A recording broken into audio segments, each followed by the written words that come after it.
we number 4 now, Dean? 4. Yes, number 4. Yeah. Well, number 4 is number 4 is Love and Friendship. I'll just read something that I wrote for a website called Zeke Film about the movie. I've been a fan of Whit Stillman's work ever since his 1990 debut Metropolitan, which set the template for his subsequent movies, all of which examine with extremely dignified wit the more troubled denizens of the privileged class. These movies include Barcelona and The Last Days of Disco and Damsels in Distress. And this newest one, Love and Friendship, which is not only his first costume-heavy period piece, but also his first literary adaptation, one that took him more than a decade to produce, and one that perfectly matches his urbane writing abilities with the classicism of past literary eras. Love and Friendship is based on Jane Austen's Lady Susan, a novella she penned in 1794, which was left unpublished until 1871, over 5 decades after her death. The lead character is a duplicitous and kind of sociopathic person. It's played. Her name is Lady Susan Vernon. She's played by Kate Beckinsale, who gives one of the great performances of the year. She weaves her way into Austen's complex verbiage with athletic aplomb, just like the rest of the cast does. She plays a recent widow, and as the film starts, she's penniless, having squandered her inheritance away on frivolities, and now she's dependent on friends and relatives to provide her a place to lay her head as she concocts a new scheme to marry a man who's rich enough to help her continue her profligate way of life, and yet clueless enough to allow her the freedom to carry on with another man who she finds more attractive. And on top of this, she's preoccupied with marrying off her meek and moral daughter to someone she considers a similarly viable catch. Throughout the film, Lady Susan cleverly manipulates a large cast of characters, playing on their jealousies, insecurities, and prejudices, all the while trying to remain in their good graces as she protects her own shaky reputation. Love and Friendship is a deceptively complicated movie, one that I fear many viewers won't fully grasp on their first time around. And in a way, I kind of lump it in there with Martin Scorsese's adaptation of Edith Wharton's The Age of Innocence, and that it's a film with such a rich array of characters and such an incisive understanding of this maze-like way of life that's so vastly alien to us now that it takes us a few viewings of the piece to really grasp its deeper nuances. This very economical movie is only a little more than 90 minutes long, and I've watched it 3 times now, and every time I've noticed more and more details that tickle me with their clever wordplay and wily character interactions. If you're expecting something as kind and romantic as Pride and Prejudice, you'll surely be disappointed, because Love and Friendship is a film that hooks into the difficulties of being a woman in a world that values females only as sex objects, baby makers, and homebodies, and really values men only as studs and breadwinners. Lady Susan is a character wholly ahead of her time, and she recognizes these limitations and is willing to subvert the established rules of higher living in order to be happy. There's a lot of things I adore about Love and Friendship, but Whit Stillman's screenplay is chief among them. It's consistently funny, keeps things moving at a fast clip. Its attention to detail and the vernacular of its setting is ridiculously dazzling. If you're paying attention, and if you have a wide vocabulary yourself, you'll be giggling at the surface of this costume drama that feels more like a subversive spoof of itself. It's not really a drama; it's really a comedy. I love the cast in it. Tom Bennett is superb as sort of doltish Sir James Martin, who comes into play later in the film, and really the entire cast is great. I mean, I really think that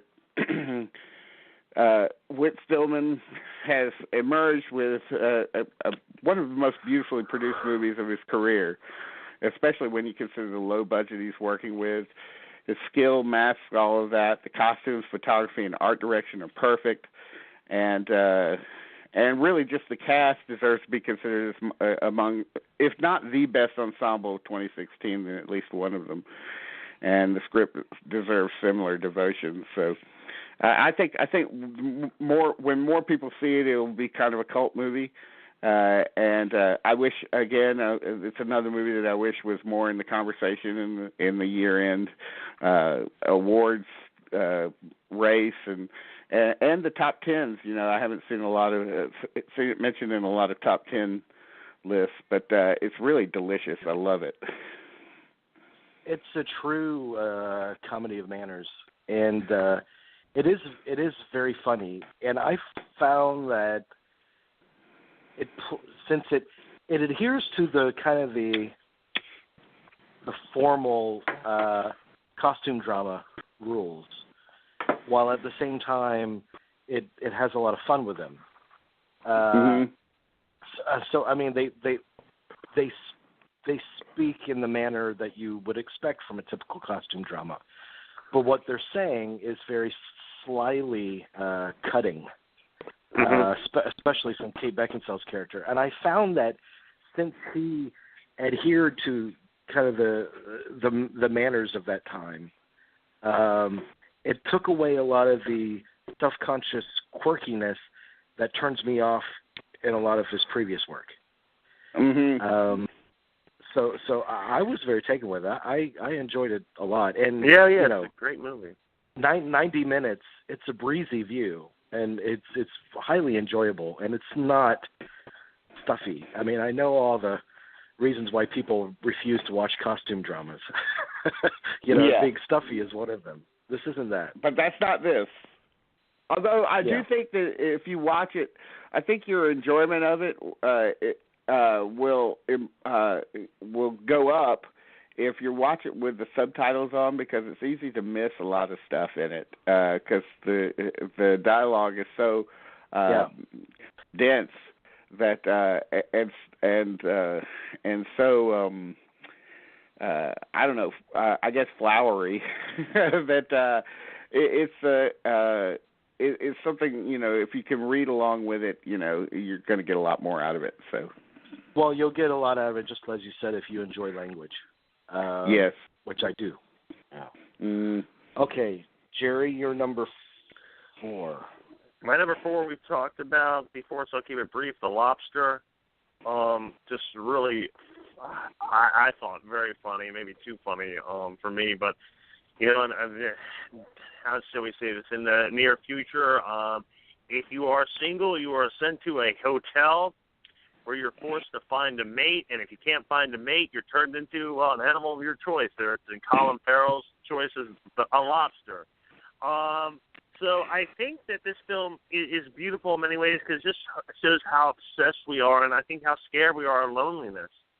At the end of the day, I mean, that's really what it is. And the Resistance, led very wonderfully by Blue is the Warmest Color and Inglourious Basterds' Leia Sedux, and she was also in Spectre, if I'm not mistaken, as the last Bond girl, and a very good Bond girl, by the way. But so we are in this movie basically that there's a fear of loneliness, but at the same time there's also a joy in solitude. Colin Farrell is wonderful. Rachel Weisz is superb. This is a really just, I know a lot of people wrote this off as being incredibly pretentious, but I found it to be absolutely charming and delightful. I couldn't get enough of it, and I can't wait to revisit it. I'm going to revisit it soon as well. Yeah. I really admired it. Yeah, it's a good one. Yeah. I didn't quite love it enough to put it in my top 20, but it's definitely one of the movies of note this year, and definitely screenplay-wise, definitely the most original concept for a screenplay. And oh yeah, absolutely. I mean, that's this director is somebody that relishes in telling stories of this unusual bent. So I'll be definitely looking for more stuff from him. Okay. My number 4, in my opinion, is the best directed movie of last year, and that is Krisha. I don't think we've actually mentioned that movie on the show. No, we haven't.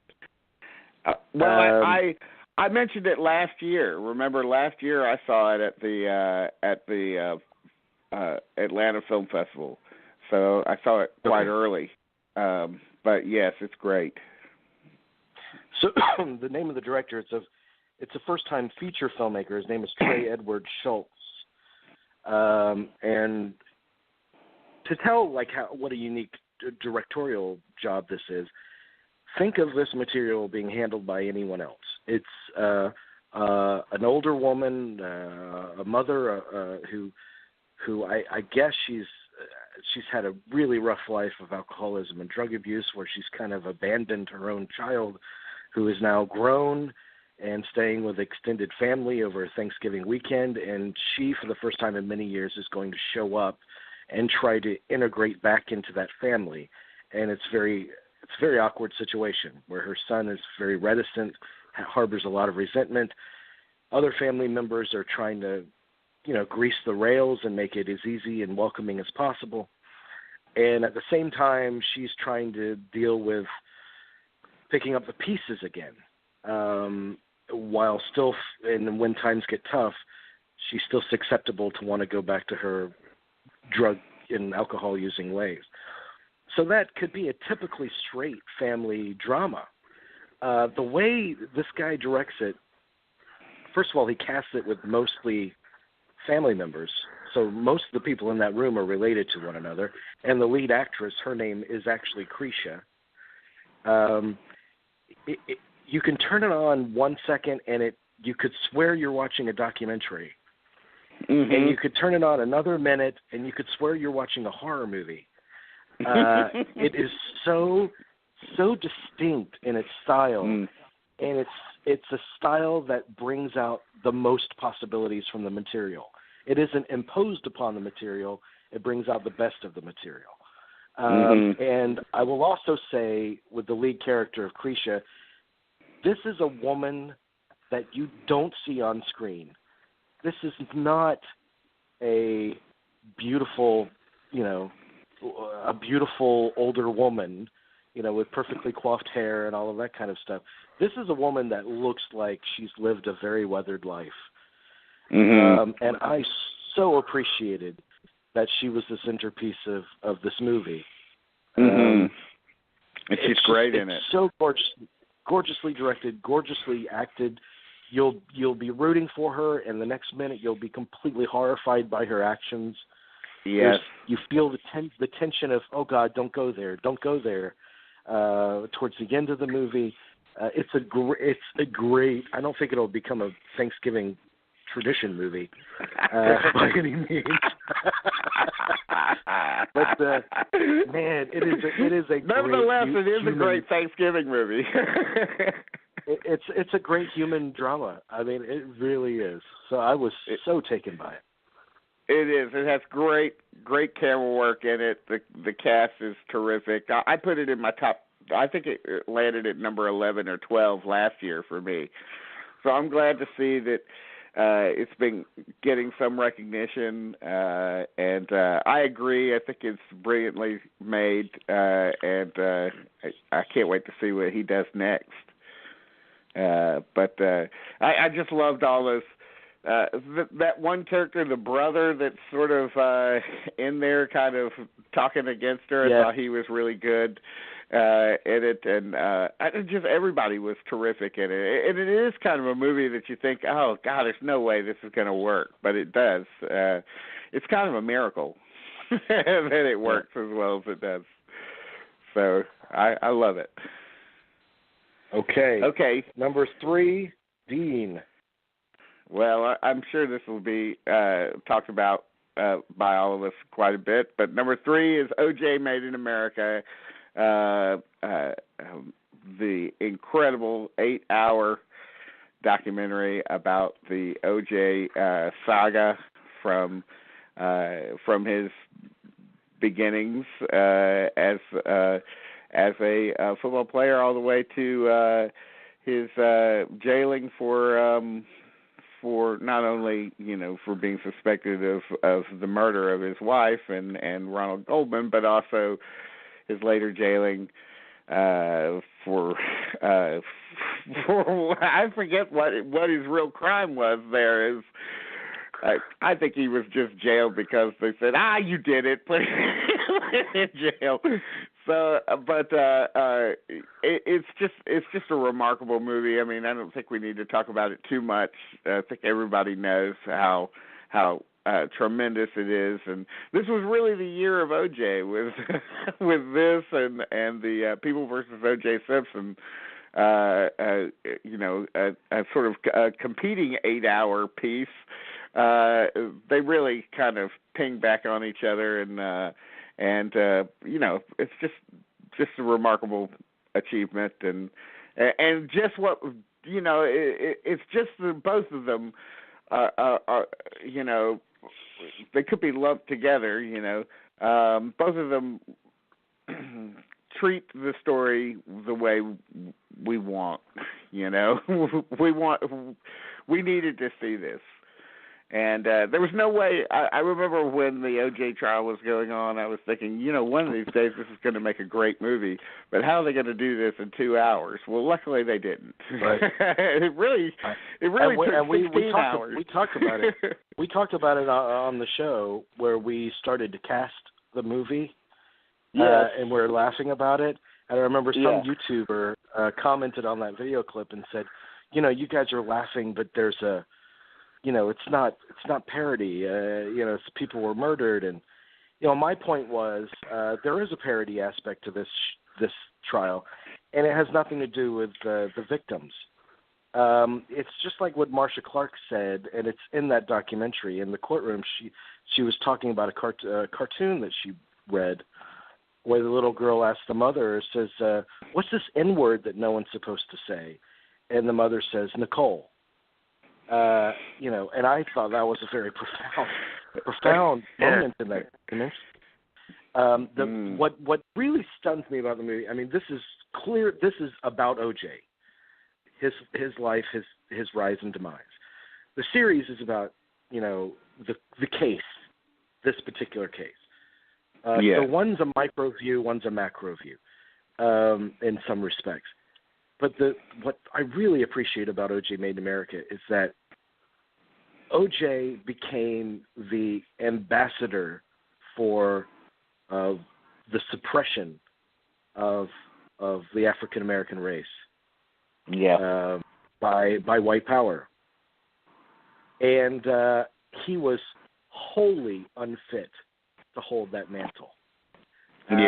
Because he denounced it. He denounced being part of that community. He shunned it until it suited him. And then when he gets out, which this is the revelation of O.J. Made in America, is the whole story about when he was acquitted and how he lived his life afterwards. And he started to try to embrace a life that he had previously shunned, and it just didn't click. What people wanted to read in O.J. was never there. It existed in them, but not in him. And I from a cultural, almost like a sociological study, I thought it was fascinating, just from that aspect alone. So O.J. Made in America is my number one. I haven't seen anything as astounding as that. Both the breadth of that whole work is just incredible. Is that available on demand to watch? Because I haven't gotten a chance to watch it. Is it available on demand? I'm not sure. I don't know. I know it's on Blu-ray, but okay. I think okay, OJ. Jerry, my number 3 is The Nice Guys. Which, I mean, do we need to add anything to that? I mean, we've talked about it. I mean, I know. I'm just saying, because I'm just trying to be for the brevity. Since we've talked about it at length. I mean, I give it to Shane Black. I'll watch whatever he does. I have to say this though about the two leads. They have great chemistry together, and Shane Black seems to bring this out in everyone. But I find it very interesting that Russell Crowe and Ryan Gosling, their earliest roles, are playing monstrous skinheads, just monstrous characters. Yeah, that's true. And I never thought about that. They have made over the years these very comedic roles, but especially in Ryan Gosling's case, it's more pronounced. You got Crazy Stupid Love. You have La La Land, obviously Lars and the Real Girl. But Russell Crowe is really just seems. I just wish you'd do these kind of roles. I just wish there was a sequel or more movies with these guys because they have great chemistry together, and that's really the key to all of Shane Black's work. Whether it be the Lethal Weapon movies or the early ones. God, we have to say the early ones. And Kiss Kiss Bang Bang, even Iron Man 3. He seems to bring out. He's a very good writer. He has a very good feel with characters and really making them likable. And I know this is very enjoyable, very lighthearted, very good, a very enjoyable film. I mean, just and once again, I think a case where in a series of dreadful summer releases in May. This was the bright spot. I mean, and I think that's what we're talking about here. We said with Hell or High Water, these movies been released at other times. Now, The Nice Guys did okay. It was not a hit. I don't think it's on anyone's radar, nor I don't think it should be. But it is a very enjoyable movie, though. And I just you need that sometimes. So I'll leave it there because I've talked about it at length.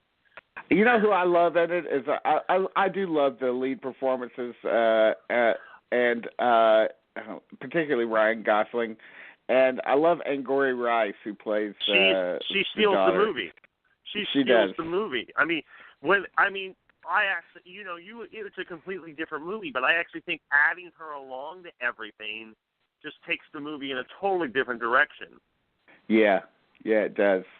It adds quite a bit of heart to it, and I like that. I wish that the central mystery would have been clearer, or but I guess the movie really isn't about all of that. It's really about those two guys. I think the mystery is almost beside the point. I mean, I think halfway through the movie you realize, okay, we don't really care about all this stuff. I mean, all right, well, that's it for another story, but another show. But okay, Jamie. All right, Dean, you're. Do I give? What are we at? Number 3? Do I give my number 3 now? Yeah. I'm so confused. Yes. My number 3 is Tower. It's the documentary I talked about before. About the I think it was in the 1959 the shooting from the University of Texas Tower of these random students. It's done with rotoscope animation, which is typically a technique that I don't really jive with. But it's used in a very special way in this movie, and they interview the survivors, the people that helped the ones that died. So it's an engrossing story just in that respect. But what I admire most about it is that it exposes some human truths that I think are very valuable. What's the difference between being a coward or being a hero? How do you make sense of this kind of act and this scope of loss?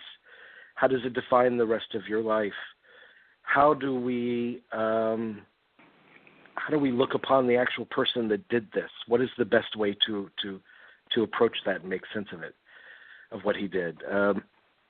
So I think it does everything right. It's very touching. I mean, there are moments in the movie where one of the interview subjects, they just say like a single sentence, and I thought, man, I just learned something about human nature.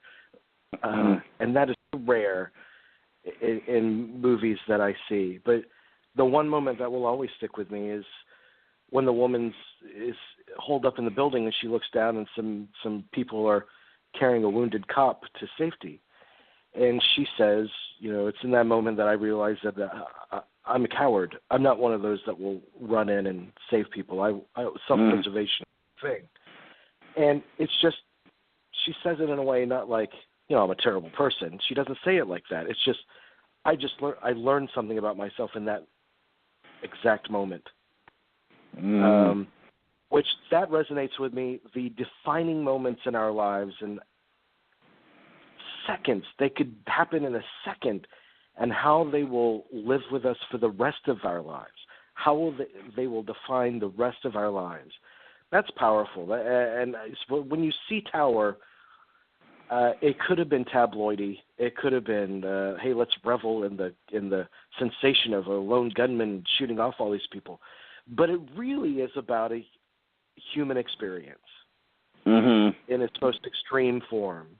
and I was just so moved by it, surprisingly so. It was the big surprise of the year for me. The experience of that one woman who, the pregnant woman who is shot, and then the woman that comes to, sort of comes to her aid as she's the first one to get shot, and her boyfriend gets shot along with her and dies immediately.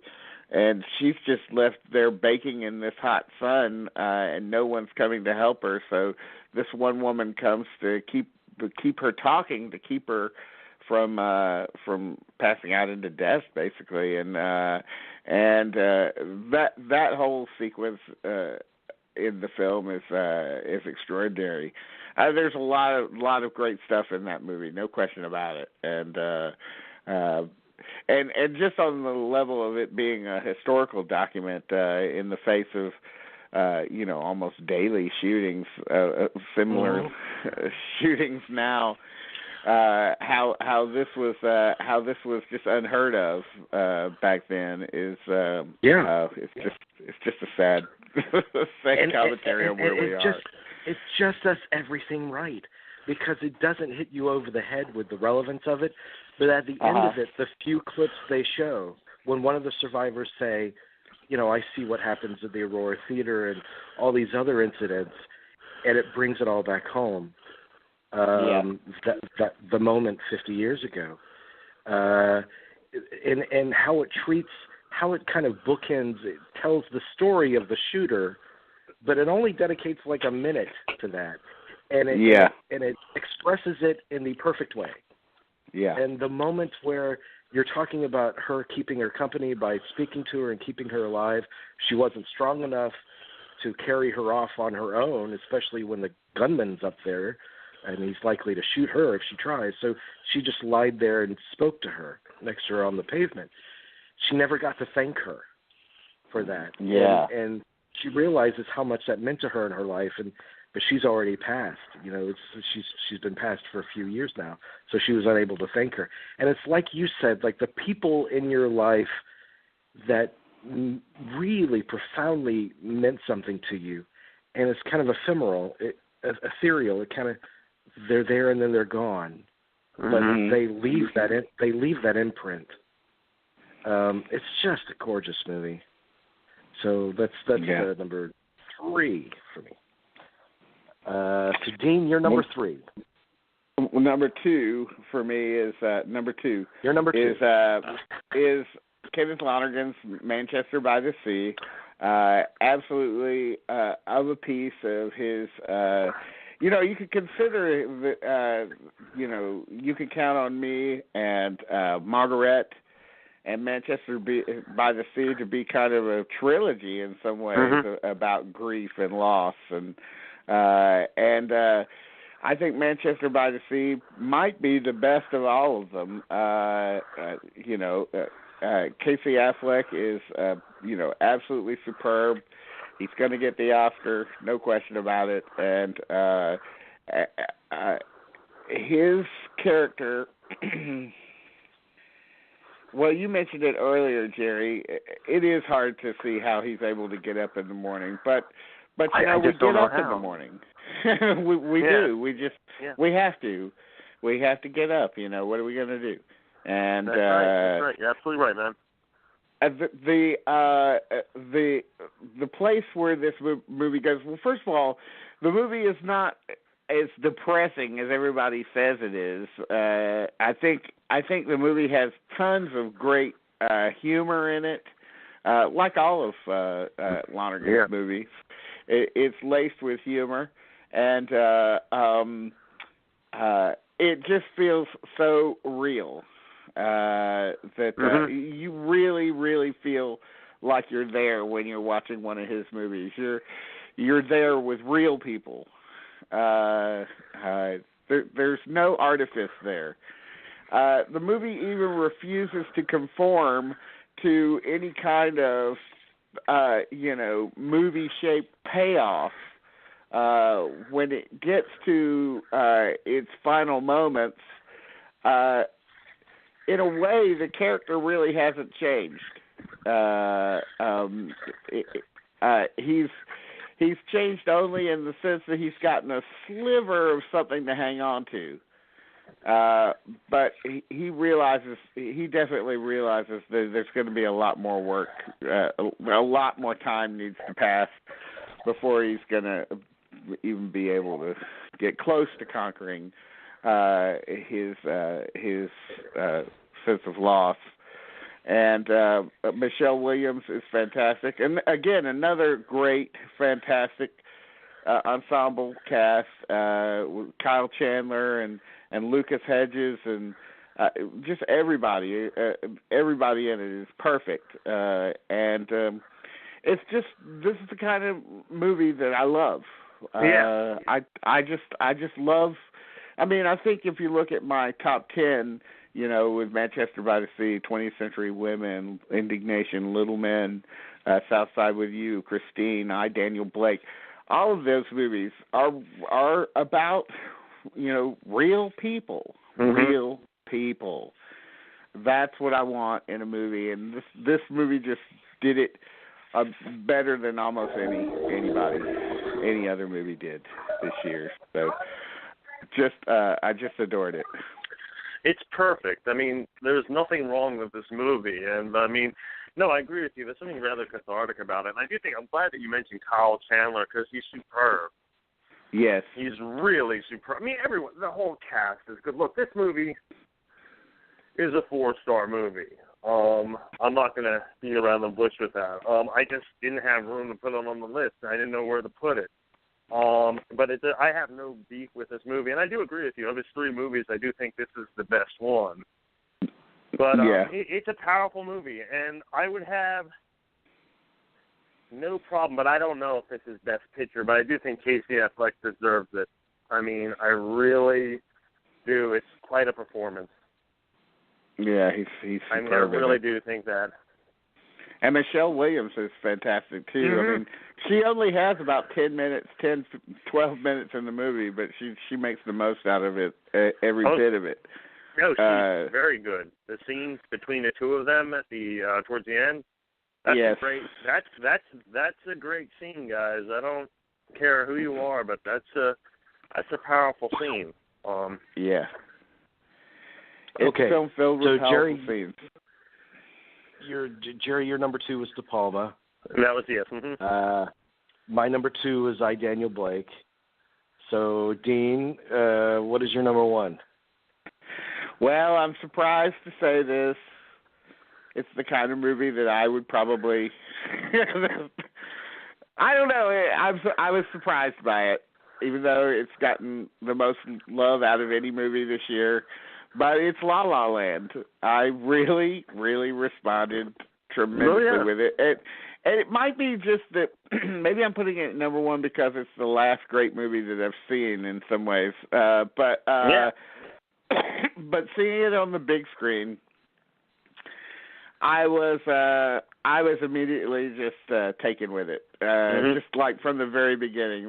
That very first shot of the CinemaScope logo in black and white, and then it widening out to CinemaScope and showing that in all of its brilliant, glorious color.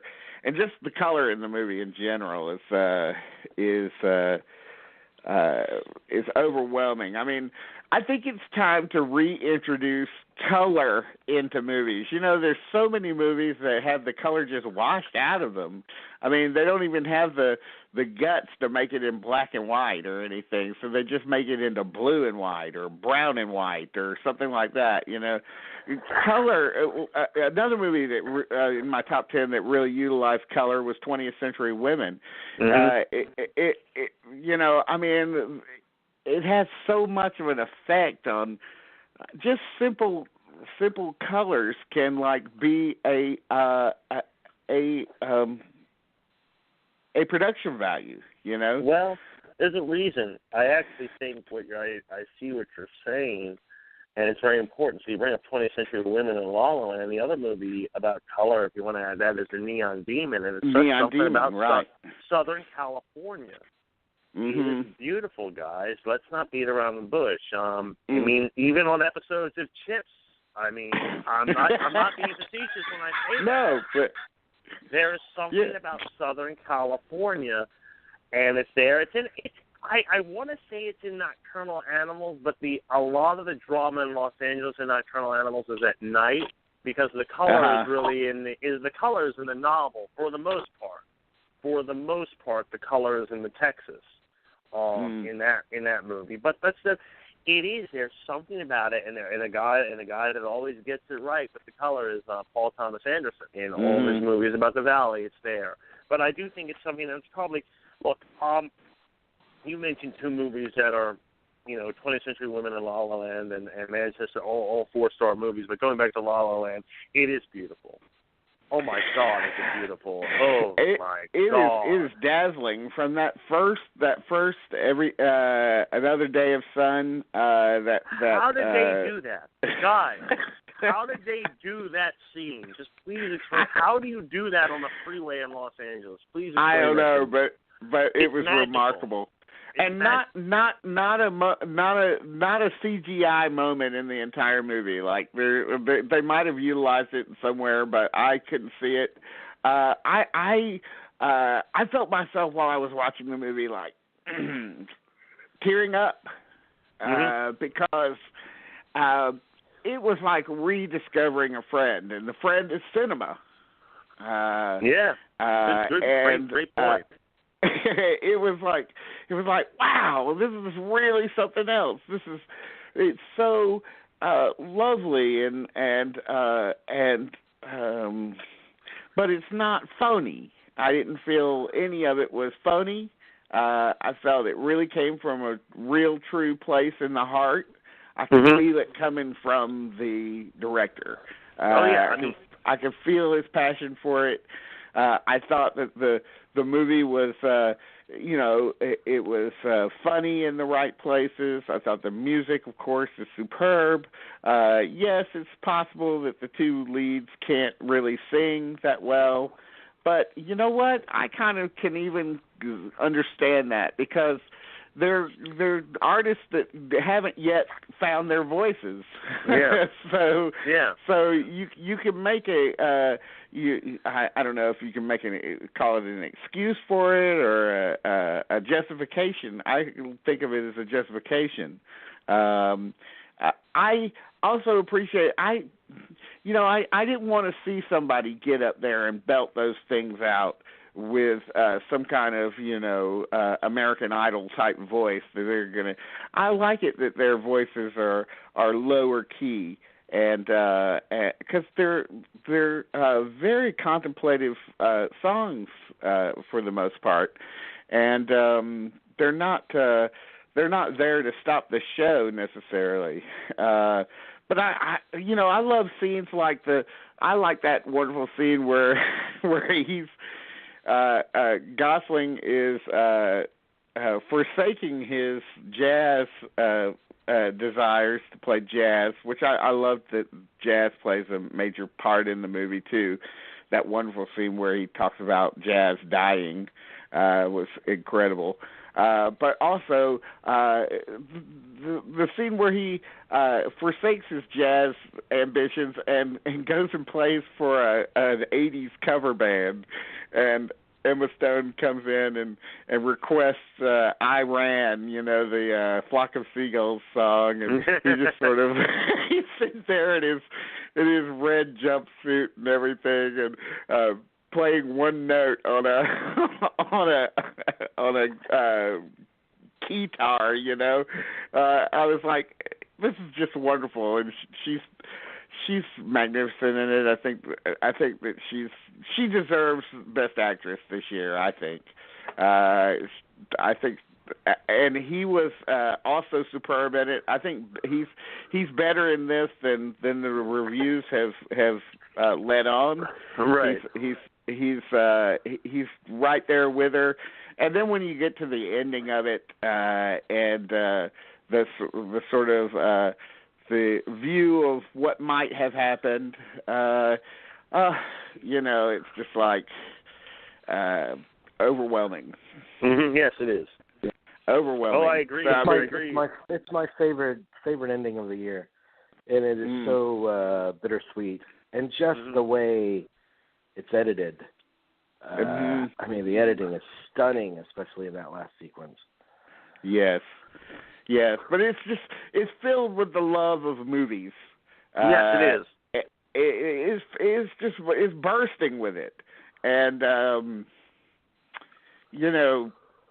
it's just wonderful to There's another major movie this year that I saw that was also filled with the love of movies, and that didn't just miss my top 10, and that's The Jungle Book. Another good one. That's just one of those. Both of those are just two. La La Land is just a movie I just want to hug and protect, and love it. I can't wait to see it again. Yeah. If I was a teenager watching this movie, I would have gone out to see it like 3 or 4 more times already. Well, I'll tell you what. Do you have the soundtracks? Have you gotten? There are 2 soundtracks, and I have those, and I love both of those tremendously. So, if that says so anything there's 2 about different the movie. soundtracks. There's there's one that's the orchestration, just the orchestra, and then the other with the singing. So the 2, I got both of them just because I was just so. There are a couple of numbers that I just love a lot, and I have there's a we talk about backlash, and there's a massive. It's very unfair. As there was with Manchester by the Sea as well. We've talked about that. There's a backlash to that too, as there is with Moon. I mean, I hate that. I really do. I think this film it came along at the right time, La La Land. And I think you said it best, Dean. You really said it best. You discovered an old friend, cinema. Yeah. And I don't think I've heard a better description of that movie or of some movies in general this year, where we all, a lot of people just want to say movies are dying, and if this is the movie, then that's fine. It's a movie that tries to really rekindle a very old-fashioned type of genre that we don't see a lot of, and more power to it. Yeah. Okay, so that's it. Of course. Oh no, it's not. Jerry, have you divulged your number 1 yet, Jerry? Yeah, the Neon Demon. I blew my load early when you did. Okay. And your number 1 is OJ. Is OJ. So. Yeah. And just to go back, Jerry mentioned, mentioning some of the movies that didn't make our list. For me, my supplemental, 11 through 20 right now stands at Jungle Book number 11, Wiener, 13th, the great Ava DuVernay movie about the prison crisis facing Black America. Things to Come, the great.